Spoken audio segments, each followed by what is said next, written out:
नमस्कार दोस्तों कल का जो टॉपिक था अपना, यानी पिछली क्लास का जो टॉपिक था वो क्या था, प्राकृत संख्याएं और प्राकृत संख्याओं का योग, वर्गों का योग। ये बात अपनी हो गई है और आज उसी टॉपिक को आगे बढ़ाते हुए और आज अपन और आगे बढ़ते हैं। आज की क्लास में इससे टॉपिक को अपन कंप्लीट कर लेंगे, फिर अगली क्लास से अपन नया टॉपिक शुरू करेंगे। देखो, पिछली क्लास में हमने देखा था प्राकृत संख्याओं का योग, दूसरा हमने देखा था प्राकृत संख्याओं के वर्गों का योग, और इसके ऊपर काफी क्वेश्चन हमने किए थे। अब आज का अपना आगे का जो टॉपिक है वो ये है कि जैसे प्राकृत संख्याओं में वर्गों का योग होता है, उसी प्रकार से प्राकृत संख्याओं के घनों का योग। इसमें सारे सूत्र हैं, सूत्र अपने याद रखने होंगे, सारे सूत्रों से ही काम चलेगा और उन्हीं से बड़े क्वेश्चन सॉल्व होंगे। तो देखो आगे, जैसे मान लीजिए प्राकृत संख्याओं के घनों की बात कर रहे हैं, तो प्राकृत संख्या 1 से प्रारंभ होती है, तो 1 का घन, 2 का घन, 3 का घन, घन का मतलब घात 3, ठीक है। और इस प्रकार से n का घन, मतलब n प्राकृत संख्या हुई, 1 से शुरू होकर n तक प्राकृत संख्या हुई। तो उस स्थिति में इनका जो योग आएगा वो आएगा साथियों n into n plus 1 upon 2 का होल स्क्वायर। अब ध्यान हो, ये सूत्र, ये इतना अक्सर जो है ये अपना आया था पहले जो हमने पढ़ा था कि प्राकृत संख्याओं का योग। तो प्राकृत संख्याओं का जो योग होता है वो n into n plus 1 upon 2 होता है, और इनके घनों का अगर योग करते हैं तो घात 2 लग जाएगी, ठीक है। अब देखो एग्जाम्पल देखते हैं। एग्जाम्पल, पहला एग्जाम्पल है कि अगर आपसे कोई ये पूछे कि प्रथम 10 से प्राकृत संख्याओं के घनों का योग क्या होगा, आपने मुझे पूछ लिया, ठीक है। हो सकता है क्वेश्चन इस रूप में देते या ऐसे भी लिख के देते कि 1 की घात 3 प्लस 2 की घात 3 प्लस 3 की घात 3 और फिर इस प्रकार से 10 की घात 3, ये पूछ लो, इसका मान बताओ क्या होगा। तो देखो फॉर्मूला क्या अपना, कि 1 से शुरू करके n तक अगर संख्या चलती है प्राकृत संख्या, तो उनके घनों का योग क्या है, n into n plus 1 upon 2 का होल स्क्वायर। तो n क्या है, n ये जितनी संख्या है वही तो है, n कितनी संख्या है, या यूं कह दो ये कितने पद है, ठीक है। तो देखो यहाँ 1 से शुरू होकर 2, 3 और ये 10 तक, तो n का मान कितना, 10 ही तो हुआ, तो या n का मान तो कितना हो गया, 10, ठीक है। अब रख लो इस फॉर्मूले में, तो 10 गुणा 10 और 1 11 बटे में 2 और इसका होल स्क्वायर, 2 से ये कैंसिल हो जाएगा, ठीक है। तो ये आ गया अपने पास है 5 दूनी 10, 5 और 11 पंजे 55 और इसका होल स्क्वायर। और जब इसका स्क्वायर करेंगे तो 5 का स्क्वायर हो जाएगा 25 और 5 और 6 पंजे 30। ये अपन एक अलग से क्लास डालेंगे, उसमें बताऊंगा आपको कि वर्ग संख्या और घन संख्या वर्ग कैसे निकालते हैं, सीधा सोल्व है। तो 5 का स्क्वायर 25 और 1 बढ़ा के 6 बनेगा, 6 को 5 और 6 पंजे 30, तो इसका मान आ जाएगा 3025। तो ये सीधा सा क्वेश्चन आपसे पूछ सकता है इस प्रकार से कि 10 प्राकृत, प्रथम 10 प्राकृत संख्याओं के घनों का योग ज्ञात करो, 50 का पूछ ले, 20 का पूछ ले, कितनी पूछ सकता है, ठीक है। अब इसी में एक क्वेश्चन इस टाइप का भी आ सकता है कि अगर आपसे पूछे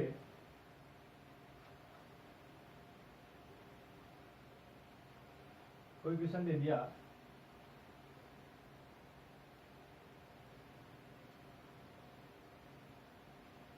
क्वेश्चन अपना ये दे दिया, एग्जाम्पल सेकेंड में करवा रहा हूँ, 7 की घात 3 प्लस 8 की घात 3 प्लस 9 की घात 3 प्लस और लास्ट में दे दिया यहाँ 15 की घात 3, और कह रहा है कि इसका मान बताओ क्या होगा, ठीक है। तो अभी जो हमने सूत्र पढ़ रखा वो तो 1 से शुरू है उसके लिए है। ये जो फॉर्मूला ये क्या है, जब एक संख्या 1 से शुरू हो और यहाँ संख्या कितने शुरू हो रही है, 7 से शुरू हो रही है, इसका मतलब अभी थोड़ा सा चेंज करना पड़ेगा। ये सूत्र तो सीधा तो काम नहीं दे सकता। तो देखो ऐसे क्वेश्चन मैंने पिछली क्लास में करवाए थे आपको, हर उसमें जब प्राकृत संख्याओं का योग करवाया था उसमें भी इस तरह क्वेश्चन करवाया था, और प्राकृत संख्याओं के वर्गों का जो योग करवाया था उसमें भी मैंने करवाया था। बिल्कुल उसी तरीके से यहाँ पर भी अपन ऐसे ही करेंगे। पहले अपन क्या करेंगे कि 1 से लेकर के 15 तक की जो संख्याएं हैं उनके घनों का योग निकाल लें। पीछे एक नहीं है लेकिन अपन करेंगे कि 1 से लेकर के और 15 तक, क्योंकि 15 दे रखे ना, तो 1 से 15 तक का घनों का योग निकाल लो। तो 1 से 15 तक की संख्याओं का घनों का योग कितना होगा, n का मान कितना रखना, आपको 15 रखना है, और गुना 15 और 1 16/2 और इसका होल स्क्वायर। तो ये हो गया 8 दूनी 16, 15 अंठे 120, 15 को 8 से गुणा 120, 120 का स्क्वायर कितना हो गया, 12 का वर्ग हुआ 144, और 2 दिन लगा दो 14,400। ये कौन सा आ गया, एक से लेकर के और 15 तक की प्राकृत संख्याओं के घनों का योग आ गया। अब ये संख्या कितने शुरू, 7 से शुरू है ना, तो इससे पीछे कौन बच गई, 6 बच गई। तो 1 से लेकर के और 6 तक की संख्याओं के घनों का योग कितना आएगा वो निकाल लो पहले। तो क्या फॉर्मूला, सूत्र तो ये है अपना। अभी इसमें n की जगह पर अपन 6 रख देंगे, तो 6 गुणा 6 प्लस 1/2 और इसका होल स्क्वायर। ये 2 से कैंसिल हुआ 3 और 6 एक साथ 7 21, 21 का स्क्वायर हो गया 441। तो 1 से लेकर के 6 तक की संख्याओं के घनों का योग है वो तो आ गया 441, और 1 से लेकर 15 तक की संख्याओं घनों का योग है 14,400। तो पर्सन में क्या पूछा अपने को, पर्सन में तो ये पूछा है कि 7 से लेकर के और कितने तक, 15 तक की संख्याओं के घनों का योग पूछा अपने को। तो क्या करें कि 1 से लेकर 15 तक का जो योग आया है वो उसमें से 1 से लेकर 6 तक का योग घटा दें, शेष बचेगा वो 7 से आगे का तो बचेगा। 1 से लेकर 15 तक का जो योग आया है उसमें 1 से लेकर 6 तक का योग घटा देंगे तो आगे ये तो बचेगा। तो बस कर लो, 1 से लेकर 15 तक का योग कितना है, 14,400 और माइनस 441, इनको घटाओगे तो ये 9 और 5, 9 और 13,959 आ जाएगा। तो ये इस प्रकार के क्वेश्चन भी आपको पूछ सकता है इसमें। अब देखो जैसे उसमें पढ़ा था कि समप्राकृत संख्याओं का योग, विषम प्राकृत संख्याओं का योग, समप्राकृत संख्याओं के वर्गों योग, विषम प्राकृत संख्याओं के वर्गों योग, इसी प्रकार से समप्राकृत संख्याओं के घनों का योग अगर निकालेंगे तो वो कैसे निकालेंगे। तो देखो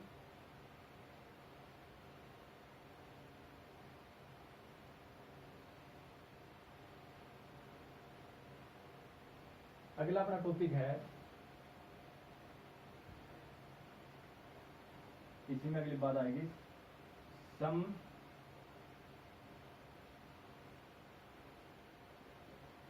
प्राकृत संख्याओं के घनों का योग, घनों का योग। ठीक है। अब इसमें जैसे मान लो कि मैं एक एग्जांपल लिखता हूँ कि एग्जाम्पल आपने ये पूछ लिया कि 2 की घात 3 प्लस 4 की घात 3 प्लस 6 की घात 3 सम संख्या ही तो है, 2 4 6 8 ही तो है। और इसके लिए अपने को पूछ लिया कि 10 से 20 की घात 3, यहाँ तक का मान बताओ कितना होगा। अब पीछे वाले क्वेश्चनों में मैंने देखा कि लगातार संख्या आ रही थी 1 2 3 4 5, कोई दिक्कत नहीं थी। अब इसमें आगे 2 से शुरू हो रही है तो 2 4 6 ये सम संख्या आ रही है खाली। तो फिर इसके लिए क्या करें, तो देखो समप्राकृत संख्याओं के घनों का योग अगर निकालेंगे ना तो इसके लिए एक सूत्र है, और वो सूत्र अपने को याद रखना है। वो क्या है, 2n square into n plus 1 का whole square, 2n square into n plus 1 का होल स्क्वायर। ये फॉर्मूला अपने को याद रखना है, 2n square into n plus 1 का होल स्क्वायर। अब यहाँ n क्या है, n है कितनी प्राकृत संख्या, कितनी प्राकृत सम संख्याओं संख्या की जो नंबर है वही अपना n है, कितने पद है ये मान लो। तो यहाँ पर देखो 2 से शुरू हो रही है और 20 तक संख्या आ रही है, ठीक है, और इनका योग निकालना है। तो सम संख्या अपने ये तो पता चल गया कि संख्या तो ये सम है, सम संख्याओं के घनों का योग अपने को पूछ रहा है, ठीक है। तो फॉर्मूला तो ये लगना है, फॉर्मूला तो लगा देते हैं 2n square into n plus 1 का होल स्क्वायर। अब बात आती है कि एन का मान क्या होगा। तो देखो एन का मान कितना है, यहां से पद गिनो कितने हैं, ठीक है। अब कितने आएंगे, बीच में तो लिखे हुए नहीं है। तो देखो क्या बताया था पिछली क्लास में, मैंने बताया था आपको कि 1 से शुरू होकर के 20 तक की संख्या जब आती है तो उसमें 10 संख्या वो सम होती है, 10 होती है विषम। तो यहाँ 1 से 1 तो है नहीं, ठीक है ना। तो यहाँ 2 से शुरू होते हैं, 2 से शुरू होकर 20 तक आ रही है, इसका मतलब एक पीछे रह गया, ठीक है ना। तो पहले सम विषम फिर विषम, इसी प्रकार से तो आती है संख्या अपनी, यानी प्राकृत संख्या वो ये तो है 1 2 3 4 5 6 7, इस प्रकार से तो है। तो 1 से शुरू होकर 20 तक की संख्याओं में 10 से सम संख्या होंगी, 10 होंगी विषम संख्या। तो इस ये 2 से शुरू होकर के 20 तक जो संख्या, इसमें 10 सम संख्या हो गई। तो यहाँ n का मान कितना हो गया, 10 हो गया, ठीक है। तो रख दो मान, 2 गुणा 10 का स्क्वायर और 10 प्लस 1 का स्क्वायर। 10 का स्क्वायर 100 और 100 को 2 से गुणा कर 200 और 10 रे 11, 11 का स्क्वायर 121। और अब इनको गुणा कर लो तो 2 तो 0 है लगा दो, और 2 एकम 2, 2 दूनी 4 2, ठीक है। तो 24,200। तो 2 की घात 3, 4 की घात 3, 6 की घात 3 और 20 की घात 3, अगर हम इनका मान निकालेंगे तो वो इस तरीके से आएगा। तो अपने को फॉर्मूला याद रखना है कि सम संख्याओं के घनों का अगर योग निकालना है, यानी प्राकृत सम संख्याओं के घनों का योग निकालना, तो इसलिए फॉर्मूला ये हो गया, जहाँ n है वो पदों की संख्या है, ठीक है। फिर देखो इसी में क्वेश्चन जैसे पिछले में क्या था, इसी प्रकार से इसमें भी पूछ सकता है क्वेश्चन अपने को। क्वेश्चन ये बन जाए, क्वेश्चन अपना ये बन जाए कि क्वेश्चन दे दिया 20 की घात 2 प्लस 22 की घात 2 प्लस और दे दिया 30 की घात 2 तक, कह रहा है कि समान होता कितना होगा, ठीक है। घात 3 पर 3 कर लो, 2 तो की तो बात होगी, 2 वाली तो कल बात होगी, ठीक है। तो वही तरीका है, यहाँ 20 से शुरू होंगे 30 तक आ रहे हैं, सम संख्या है। तो कितना पद है ये तो अपन देख लेंगे कितने हैं, लेकिन शुरू कहाँ से होनी चाहिए, 2 से होनी चाहिए, तो उसके लिए तो फॉर्मूला ये था। अब संख्या आ गई 20 से, तो अपन क्या करेंगे, पहले करेंगे कि भी 1 से लेकर के और जो 30 तक की घन संख्या ना, उनके घनों का योग है वो कितना आएगा, तो 2n square into n plus 1 का होल स्क्वायर, इसमें रख दो, ठीक है। अब इसमें कौन सम संख्या वाला है फॉर्मूला, तो सम संख्या मतलब 1 से लेकर के 30 तक कितनी सम संख्या आएंगे, इसमें 15 तो आएंगे, तो n का मान 15 रख देंगे। दूसरी बार अपन क्या करेंगे, 1 से लेकर के 19 तक, क्योंकि 20 से तो शुरू हो रही है, तो 1 से लेकर 19 तक, तो 1 से लेकर के 19 तक कितनी होंगी, तो 1 से लेकर के 20 तक कितनी है, 10 सम संख्या, तो 19 तक भी 10 ही होंगी, क्योंकि 19 तो क्या आएगी, सॉरी 1 से लेकर के और 20 तक जो है वो कितनी है, 10 सम संख्या है, ठीक है। अब ये 20 तो हट गई, 19 बच गई, मतलब सम संख्या कम हो गई, तो सम संख्या कितनी बच गई, 9। तो 1 से लेकर के और 19 तक की सम संख्याओं के घनों का योग निकालेंगे, तो ये फॉर्मूला तो यही है, लेकिन इसमें तो n का मान कितना हो जाएगा, 15 हो जाएगा, इसमें n का मान कितना हो जाएगा, 9, ठीक है। अब 1 से 30 तक के घनों का योग निकाल लिया, वो आ गया, और 1 से 19 तक के घनों का योग निकाल लिया, वो आ गया। 1 से 30 वाले में से 1 से 19 वाला घटा दो, तो अपने पास से कितना आ जाएगा, 20 से लेकर के 30 तक की संख्याओं के घनों का योग आ जाएगा, ठीक है। 20 से लेकर के और 30 तक की सम संख्याओं के घनों का योग आ जाएगा। ये क्वेश्चन मैं अभी पीछे करवा दिया, उसी टाइप से मैंने छोड़ दिया, अब आप आराम से कर सकते हैं आगे, ठीक है। अब देखो समप्राकृत संख्याओं के घनों का योग हो गया, तो फिर क्या होंगी, विषम संख्या भी तो होंगी इसमें, तो विषम प्राकृत संख्याओं का घनों का योग क्या होगा, वो देखो क्या होगा। अगला है विषम प्राकृत संख्याओं के घनों का योग, और इसके लिए फॉर्मूला है वो है n square into 2n square minus 1, ये ठीक है, जहाँ n वही कितनी विषम संख्या है, ठीक है, यानी विषम संख्याओं से कितने पद बने हैं वो n का मान होगा, ठीक। अब देखो क्वेश्चन लिख रहा हूं मैं, क्वेश्चन अपना इस पर देख रहे हैं। जैसे मान लीजिए आपसे कहे कि 1 की घात 3 प्लस 5 की घात 3 की घात 3 प्लस 5 की घात 3, और आपसे पूछ लिया 19 की घात 3, चलो 19 की घात 3, ठीक है, यहाँ तक पूछ लिया। 1 की घात 3 प्लस 3 की घात 3 प्लस 5 की घात 3 और इस प्रकार से 19 की घात 3। ठीक है, तो कितना आएगा? अब देखो वही बात हो गई, 1 से लेकर के 20 तक की संख्याओं में क्या होती है, 120 तक की संख्याओं में 10 तो सम संख्या होती है, 10 होती है विषम संख्या। ठीक है, तो 20 तो हट गया, इसका मतलब सम संख्या तो 19 अगर बाद में सम संख्या तो 9 ही होंगी, लेकिन विषम संख्या कितनी होगी? 10 हो गई भाई। 19 तक आते ही विषम संख्या तो पूरी हो ही गई, एक 20 ही तो हटा है, 20 हटा, इसका मतलब कि एक सम संख्या कम हुई है। तो 1 से 19 अगर बात करें तो सम संख्या तो कम हो गई, लेकिन विषम संख्या तो पूरी 1 से लेकर के 19 तक कितनी आ गई? 10 ही आ गई। तो n का मान कितना हो गया? 10 हो गया। रख दो मान 10, लो 10 का स्क्वायर और 2 गुणा 10 का स्क्वायर यानी 100 और -1। ठीक है, ये कितना हो गया? 100 हो गया, और 200 में से घटाओ 199, और इनको गुणा करो तो 19,900, ये आ गया अपना आंसर। तो 1 से लेकर के और 19 तक की विषम संख्याओं के घनों का जो योग है वो कितना आएगा? 19,900 आएगा। ठीक है, और ये है ही, ये सूत्र अपने को याद रखने हैं, ये सारे सूत्र अपने को याद रखने हैं ताकि हमारा क्वेश्चन वो जल्दी से हो जाए।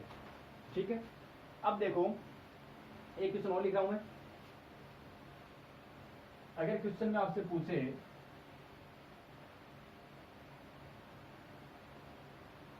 क्वेश्चन अपना ये ले लो, 21 की घात 3 प्लस 23 की घात 3 प्लस 25 की घात 3 प्लस, और लास्ट में ले लिया अपन ने 39 की घात 3, और कह रहा है कि इसका मान बता देना है। तो पहले वाले क्वेश्चन में तो हमारी संख्या क्या थी? 1 से शुरू थी, तो 1 से शुरू सीधा अपन n का मान रख रहे थे, कोई दिक्कत नहीं है। ठीक है, यहाँ पर अपने पास संख्या कहाँ शुरू हुई? 21 से शुरू हुई। अब क्वेश्चन को देख करके हमें ये तो अनुमान लग गया कि ये विषम संख्याओं के घनों के योग की बात कर रहा है। देखो 21, फिर 23 और फिर 25, और लगातार विषम संख्या आ रही है, ये भी ध्यान रखना है। तो लगातार विषम संख्याओं के घनों के योग की बात कर रहा है। ठीक है, तो क्या करेंगे? देखो पहले दो पीछे भी क्वेश्चन को उसी प्रकार से 1 से लेकर के और 39 तक के घनों का योग, 39 तक के घनों का जो योग है वो कितना आएगा? मैं सीधा लिख रहा हूँ, 1 से 39 तक के घनों का योग जो है ना वो कितना आएगा? देखो कितना आएगा, फॉर्मूला तो ये है अपना n² इंटू 2n² - 1। अब देखो 1 से लेकर 39 तक कितनी सम संख्या होगी, कितनी विषम होंगी? तो 1 से लेकर के और 40 तक 20 तो होती है सम संख्या, 20 होती है विषम संख्या।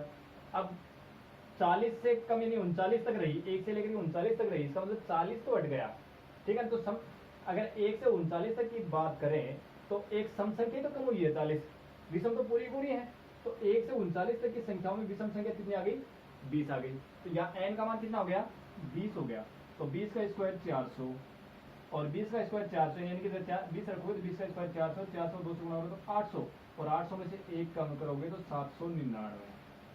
मैंने सीधा लिख दिया, 2 जीरो हैं और 4 से गुणा करो तो 9 चौक 36, 9 चौक 36 और 4 40, 7 चौक 28 और 4 32, ये आ गया 3,20,600। ये कौन आ गया? 1 से लेकर के 39 तक की संख्याओं के घनों का योग आ गया। ठीक है, फिर आगे मैं निकाल रहा हूं कितना, आपने वो 20 से 21 से पूछा है, तो आप 1 से लेकर के और 20 तक के घनों का योग कितना होगा वो निकालो। 1 से 39 तक का निकाल लिया, वो भी आ गया। 1 से 20 तक का कितना आएगा?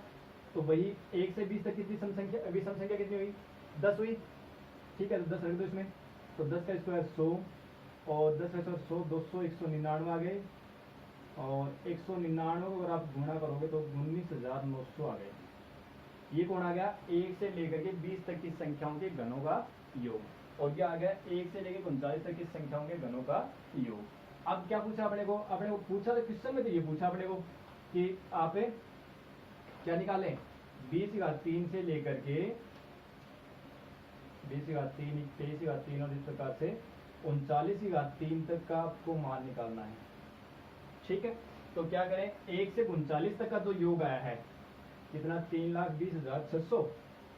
ये तो आ गया 1 से 39 तक का। इसमें से कितना कम कर दें? 1 से 20 तक की जो संख्याओं के घनों का योग है ना उसको आप माइनस कर दो, तो ये 2 तो 0 आ गए, और 7, और फिर 0 और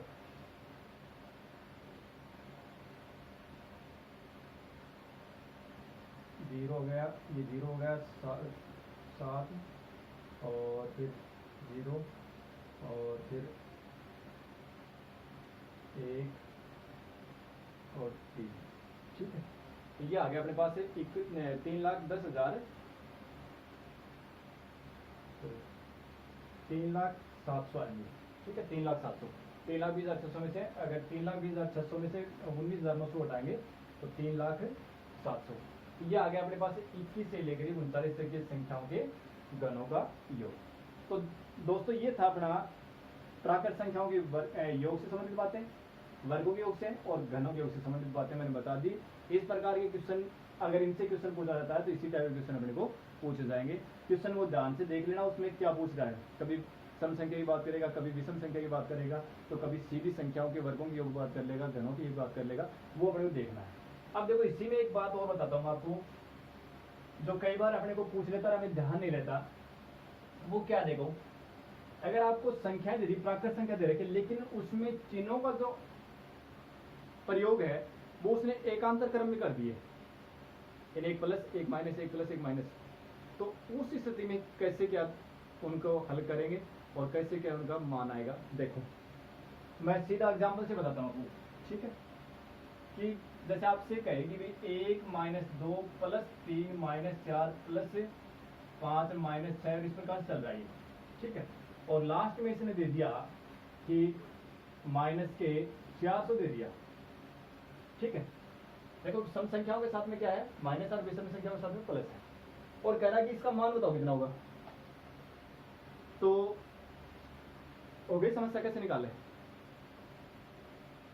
तो देखो एक तो ये हो गया, दूसरा मैं आपसे ये लिख रहा हूँ 1 - 2 + 3 - 4 + 5 - 6, और इस प्रकार से आपको दे दिया कि प्लस का 401, ये भी दे सकता है। ठीक है, देखो ये प्लस का 401 किलो है कि जो विषम संख्या वो क्या रहे प्लस में आ रही है और सम संख्या आ रही हो माइनस में। ठीक है, यहाँ इस देखो इस विषम संख्या प्लस में है तो विषम संख्या भी प्लस में है। ठीक है, अब इन दोनों के अपने को आंसर पूछ रहा है, क्या आंसर आएंगे। तो देखो ऐसे संख्या लिख के अगर इनको सोल्व करके लेके आएंगे तो काफी टाइम लग जाएगा। ठीक है, तो मैं इनके लिए सीधा आपको एक फॉर्मूला बताता हूँ कि अगर संख्या 1 से शुरू होती है और शुरू प्लस है फिर माइनस आ रहा है, ठीक है ना, शुरू में प्लस है फिर माइनस आ रहा है, दोनों प्रकार के प्रश्न मिलेंगे आपको। दो तो ये हो गए, दूसरे ये मिल सकते हैं -1 + 2 -3 + 4 -5 इस प्रकार से, और लास्ट में आ गया अपने पास प्लस के 400 और -1 + 2 -3 + 4 -5 और ये आ गया माइनस का 401, दो ही हो गए। ठीक है, तो इनके आंसर कैसे लिखेंगे सीधे सीधे। तो देखो क्या करना आपको, अगर संख्या 1 से शुरू हो रही है और प्लस से शुरू हो रही है, +1 से, ये -1 से शुरू हो रही है। ठीक है, और बाकी संख्या तो वो लगातार आ रही है लेकिन चिन्ह जो वो एकांतर क्रम में बदल रहे हैं। तो पहले ये प्लस का 1 है, फिर माइनस का 2, प्लस का 3। उस स्थिति में अगर लास्ट में संख्या आपको सम दे रखी है, यानी सम संख्या पदों की संख्या अगर सम हो जाए कि 400 आ गए तो इसका मतलब टोटल 400 पद हुए इसमें। ठीक है ना, सम हो जाए तब तो आपको आंसर लिखना -n/2। ठीक है, और अगर विषम हो जाए तो आपको पद लिखना है n + 1/2। दोनों ही आंसर अपने ही होंगे। अगर इसका आंसर निकालें तो वो क्या आएगा, देखो n का मान कितना हुआ 400 है ना, तो -400/2 यानी कितना आएगा -200 आएगा। अगर इसको सोल्व करोगे ना तो कितना आ जाएगा पास -200 आ जाएगा। ठीक है, और अगर ये विषम संख्या आ रही है लास्ट में, ठीक है, तो उस स्थिति में अगर इसको सोल्व करेंगे तो कितना आएगा 401 + 1/2, तो ये कितना हो गया 401 - 402 तो 201। तो उस स्थिति में इनका योग आएगा प्लस का 200। ठीक है, तो अब देखिए आपको ये संख्या 400 तक लिखी है मैंने, ये कहीं पर भी मिल सकती है आपको। तो बात ये +1 से शुरू हो रहा है और संख्या आगे चल रही है माइनस से प्लस माइनस इस प्रकार चल रही है। अगर सम संख्या है तब तो आपको क्या करना -n/2 कर देना है, और अगर लास्ट में विषम संख्या है तो n + 1/2 कर देना है। इसमें प्लस, ये प्लस का आएगा, ये माइनस का आएगा। अब इसी का उल्टा, ये क्या हो गया, देखो इसमें उल्टा हो गया, ये माइनस है फिर प्लस, ये माइनस फिर प्लस, ठीक है। तो इसके लिए क्या करना आपको कि अगर ये सम आए तब तो आपको करना प्लस का n/2, ठीक है। और ये विषम आए तो आपको करना minus n - 1 upon minus n + 1 upon 2, यानी उस स्थिति में चिन्ह बदल जाएंगे, यानी -1 से शुरू हो रहा है, अगर सम पद आ रहे हैं तो आएगा n/2, और अगर विषम पद आ रहे हैं तो -n + 1 अपॉन 2 ये आएगा, ठीक है। अब देखो इसमें क्या आ जाएगा आंसर, यानी 400 का आधा करेंगे तो 200, यानी 400/2, तो ये तो हो गया 200, और इसको सोल्व करेंगे तो ये कितना आएगा 401 + 1/2, यानी ये कितना आ गया -201। तो ये भी महत्वपूर्ण बात है, कई बार पूछ लेता है परीक्षा में, आपने कह देता है कि भी 1 - 2 + 3 - 4, और इस प्रकार से कह देता है कि लास्ट में याद रखिए आपको -50, बताओ इसका मान कितना आएगा, ठीक है। तो सीधी सी बात है, कहाँ +1 शुरू हो रहा है, सम संख्या रही है, तो क्या था फॉर्मूला -n/2, और n का मान कितना है 50, तो इसका योग कितना आएगा -25 हो जाएगा, ठीक है। तो एक ये बातें अपने को थोड़ी सी याद रखनी है।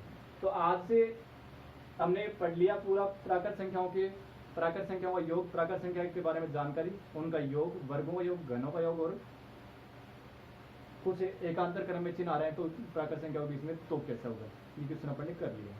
अब अगली क्लास में अपन एक नया टॉपिक शुरू करेंगे, मिलते हैं अगली क्लास में।